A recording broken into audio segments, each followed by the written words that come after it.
Hey everyone, I hope you're having an awesome week. Here in New England, it's a little dreary outside, but we're making the most of it because it's not snow. Welcome to FabFit TV. My name is Kim Barnes-Jefferson and I am your host. I am a healthy living expert and wellness coach. And I work with busy entrepreneurial women, helping them to find the balance between healthy eating and working out without feeling deprived, so that they can fall back in love with their bodies and their lives. I believe that there is a healthy person inside of each and every one of us, and it's just a matter of figuring out the formula that works for you in order to bring that person into being. Tonight's episode, here we are, we're the last week in January. So roughly, you may have woken up on January 1st and said, this is the day I'm going to start my New Year's resolution to get fitter, healthier, whatever the term you used. And, it's typically right around this time that people start to fall off.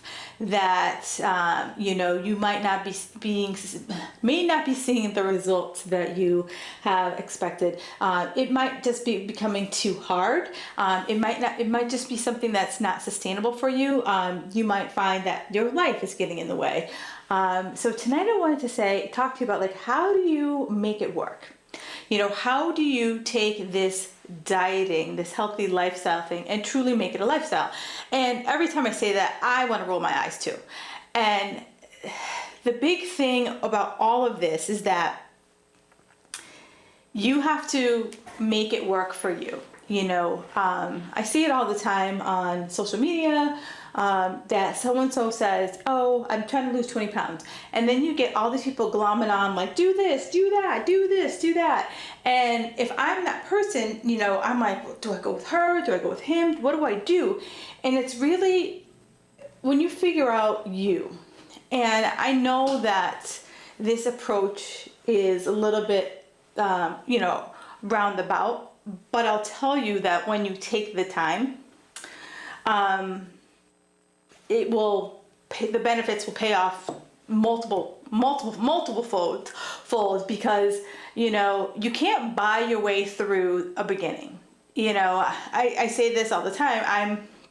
I'm someone, when I get a book, you read the cover, and you're like, oh, seems like a good book, and you skim it, and then you're laying in bed reading the book, and then I immediately read the first chapter, and then I go to the back, and I'm like, all right, how does this thing end?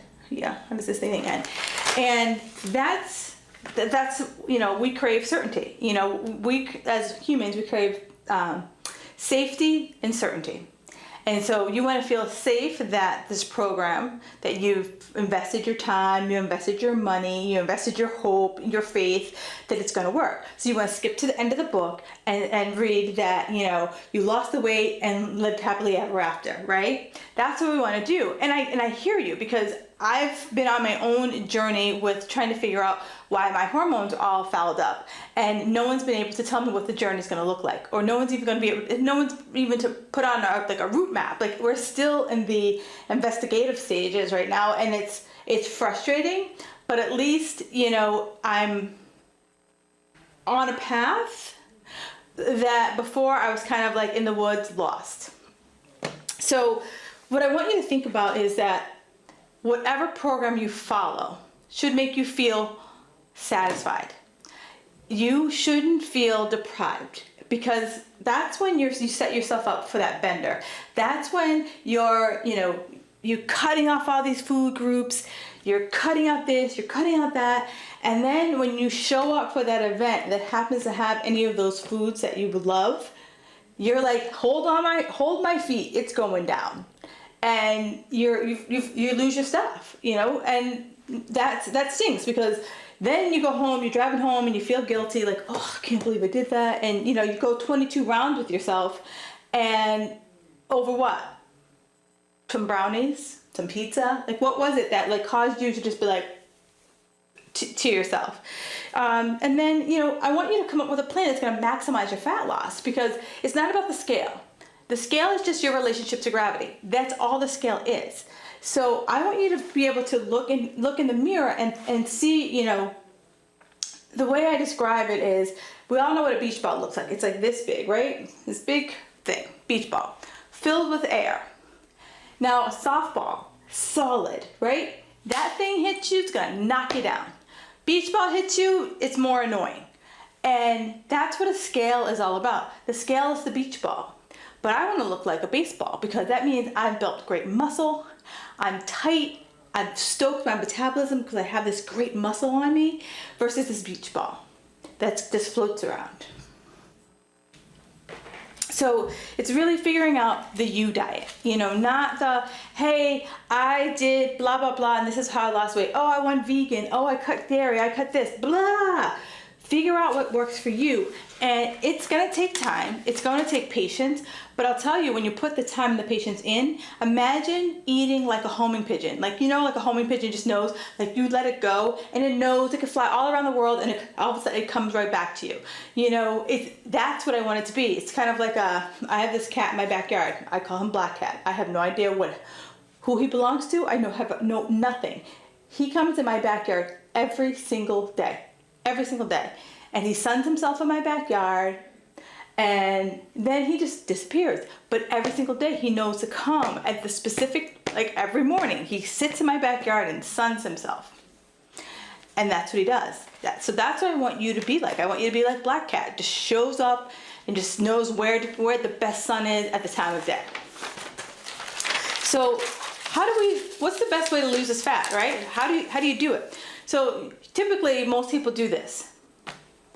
They dump all their foods that they love, they dramatically cut calories, and then they're like, I'm going to the gym every single day, and I'm working out for an hour, 2 hours a day, right? So that's the typical thing. Or I'm taking a million classes, and I see it all the time. I teach a pretty tough class for 45 minutes, and then I see that this, like, about 3 or 4 girls go to the spin class, and I was like, you didn't work hard enough, because if you still got enough juice in the tank after my class, you didn't work hard enough, or you think that you need to work out 2 hours a day in order to get to where you want to go.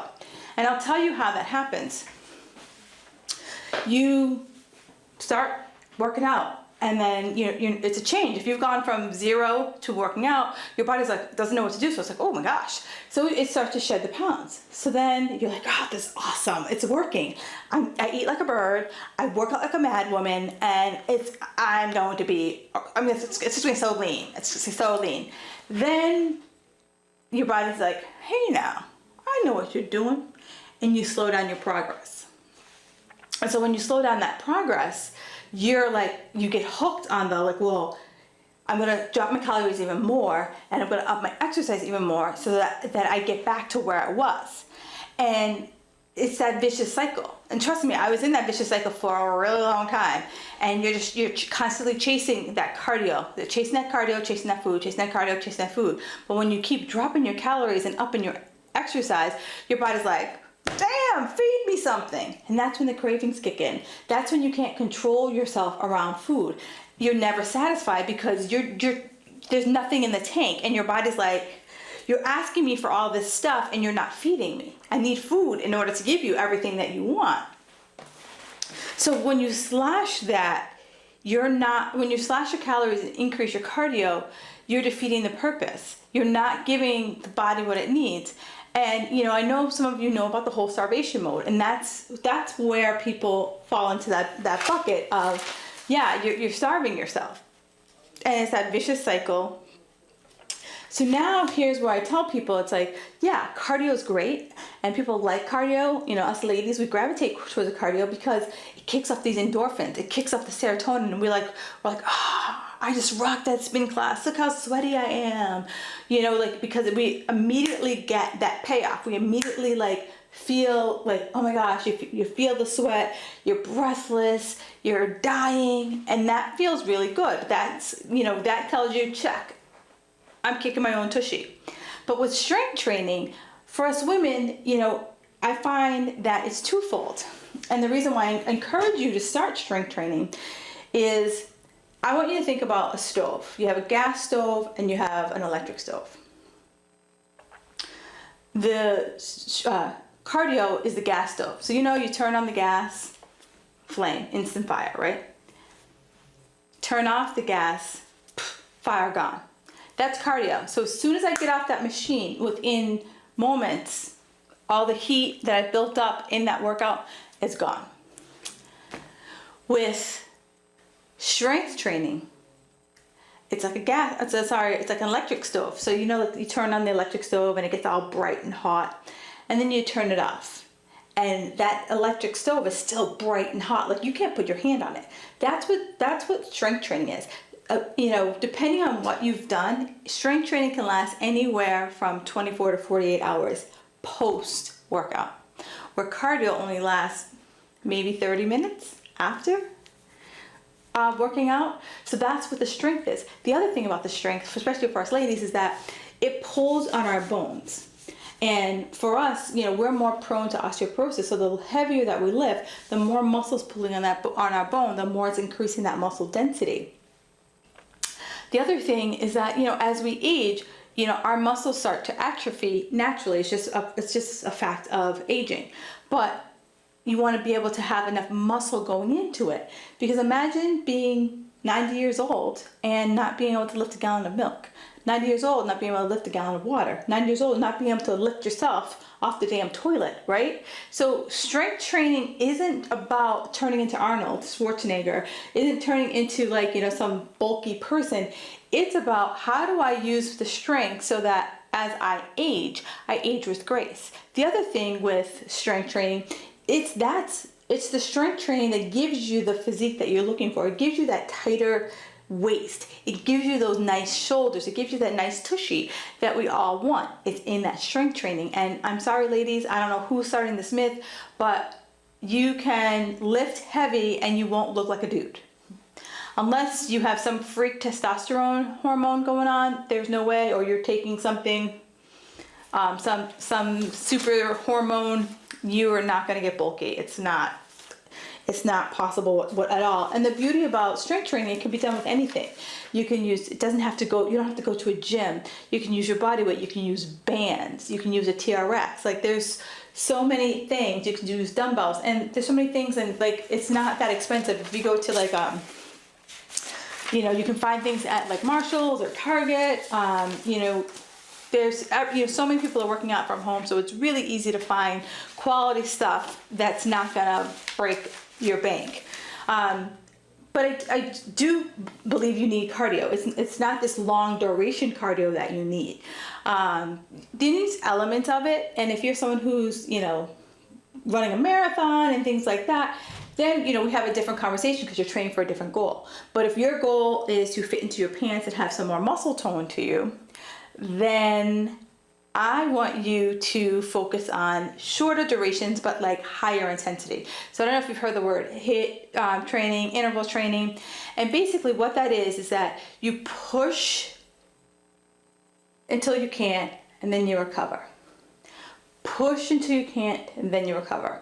And so when I say push until you can't, it's all about you. So whatever your max is, you can use a heart rate monitor and judge from that, and like be in the heart rate, you know, be in that zone for, you know, anywhere from like a minute to 2 minutes, depending on, you know, what your level is at that time, and then bring it back so that you can catch your breath.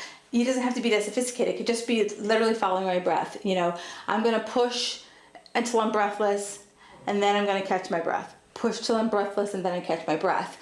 There's so many different, you know, for me, I'm not a cardio queen, so I need to play games, if you will, with my cardio. And for me, it's a lot of time to do a lot of time intervals. So it's like, you know, push for 30 seconds, rest for 30 seconds, push for a minute, rest for a minute, push for a minute and a half, rest for a minute and a half. Just different things to keep my cardio going. You know, the beauty about, you know, this training is that it's short and intense in duration. So I'm kicking my own tushy. I could do it in as little as 15 minutes, or I could do it as much as 30 minutes, you know, depending on how much time I have. And every Friday on my Instagram, I do what I call a fat burning Friday. And literally I give you these like short workouts that you can just like blow out no matter where you are. And, you know, a lot of my clients will take those workouts and string them together and create like a 30-40 minute workout, or you can create a 5-minute workout, a 10-minute workout, whatever duration of time that you have. But that's the thing about HIIT. Now, the big thing I want to talk about now is diet. And let me rewind. Also with your exercise, you have to come up with a sustainable workout plan, and decide what's your bare minimum. And for me, I tell people, I have 3 non-negotiables. And one of them is to move 30 minutes a day. And when I say move, it's anything. It could be a walk around the block.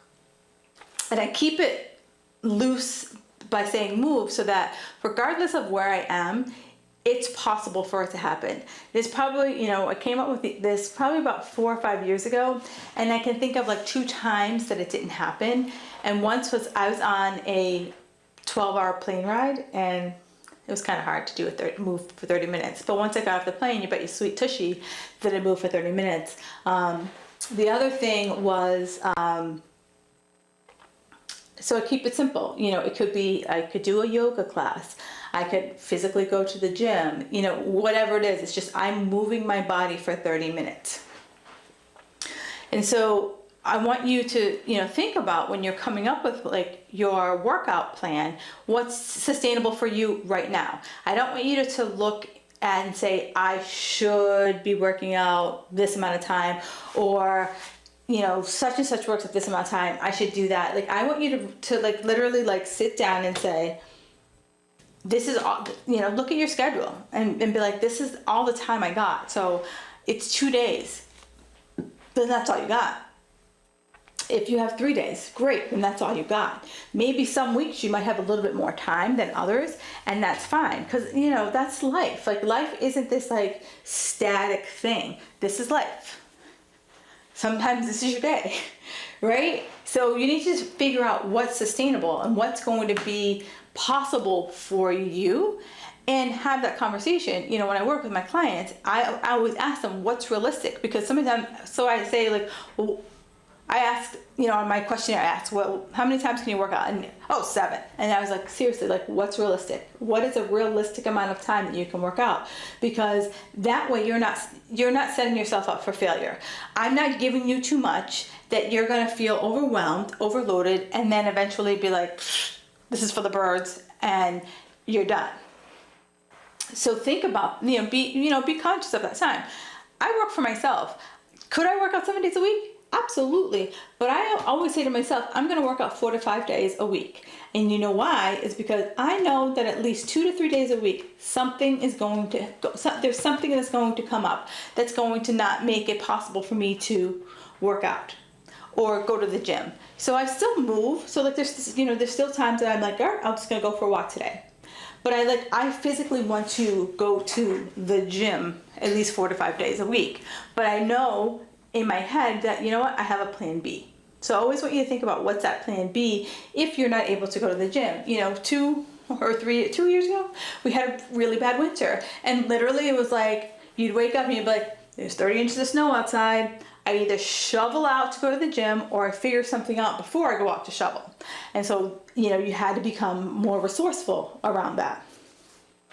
So when it comes to diet, it's the same thing. I want you to think about what's sustainable. So usually, again, that same thing. I'm going to cut all these food groups versus looking at what you're currently doing. Because I'll tell you, most of the people that I work with, 80% of them know what to do. I look at their diet and it's great. And it's just making little tweaks to what they're already doing versus, I read I shouldn't have wheat, and then I read I shouldn't have soy, then I read I shouldn't have gluten, then I read this, blah, blah, blah, blah, blah, blah, blah. And I say to you guys, why? What's the big deal? Enjoy food, because if you look forward to it, you're going to enjoy it. When you don't look forward to it, you're not going to eat it. I teach at a couple of companies, and I teach around lunchtime, and I have to walk through the cafeteria. And I see these women throw those frozen diet meals into the microwave, and I'm like, do you look forward to that lunch? Is that something that you're like, yeah, I got some frozen stuff, throw it in the microwave, it's gonna poke some holes in it.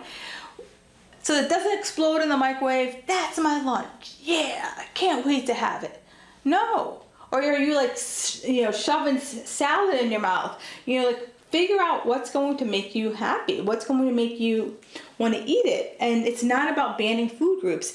It's teaching you to enjoy food. I'm a Pinterest junkie. There's so many amazing recipes on Pinterest that aren't, overly loaded down with foods that aren't good for you. There's great recipes that literally you don't have to be Martha Stewart or Rachel Ray, because I ain't. And it can take me 30 minutes to put down dinner. I don't chop vegetables. I go to the grocery store, and on any given week, the grocery store has multiple vegetables chopped, spiraled, and I go to town. I just enjoy that. So it's not about banning the food groups or going raw and doing anything. It's like looking at what's currently on your plate and knowing what's there. And so I always tell people, it always starts with protein. So it's like, many of us get all bogged down with having we'll have fruit, we'll have nuts, we'll have yogurt, but we don't really have a lot of protein. And so I tell people to focus on their meal, at least 0.7 grams of protein per body weight. And, or, if you look at your hand, I don't know what's the best way to show it to you. Okay, this way. This right here is a serving size of protein. It's also the thickness of my palm. So my protein should be able to fit right in the palm of my hand. And that's how I can eyeball it. Most women, can use anywhere from 4 to 7 ounces of protein, depending on how tall you are. But that's a good gauge of protein, and it's lean protein. So it's not like I'm, cutting anything out. That includes beef, that includes fish, chicken. Some people like game meats, whatever. You can do that. The other thing is carbs and good fats. There's nothing wrong with carbs. The only carbs that I would focus on is if you're, mowing down Twinkies or baked goods, those aren't a good source of carbs, but there's nothing wrong with starchy vegetables. There's nothing wrong with a white potato. No, there's nothing wrong at all with a white potato. Sorry. I'm sorry to bust that myth again. And good fat. Good fat is more than almonds. Good fat is more than peanut butter. Good fat is, you go to any grocery store in America, the oil aisle, buy any oil with the exception of corn, soy, or vegetable oil. But any oil, they have pumpkin oil, macadamia nut, grapeseed oil. There's so many great oils out there. So I want you to really make sure that you're exploring that. Good fats, good for your hair, so your hair is not so dry. Good for your skin, so you don't get wrinkles. Good for your joints. Carbs give you energy. That's what gives you energy. Keeps you from brain fog. Keeps you from being witchy. And instead of having a banned foods list, I want you to focus on what I call what's going to keep you from going crazy. So if it's you have 1 square of dark chocolate a day, go for it. A handful of Swedish fish, go for it. Handful of potato chips, go for it. But something that's going to make you feel like a normal person. Something that's not going to make you feel like that girl who walks in with the carrot sticks and the hummus, and she's it's a party when everyone else is having cake. I don't want you to be that person, because that person, you feel miserable, and when you feel miserable, you just don't want to stick with it. So I want you to think about that. And I'm also a fan of the 3 bites. So in 3 bites, if something doesn't light your hair on fire, it's done. 3 bites, you're it's not worth it, and then you move on from there. I also wanted to touch on supplements. I know that nowadays supplements are pretty much everywhere, and supplements are a supplement. It's not a lifestyle, and so it's great if you're someone who isn't someone who can make all of your meals.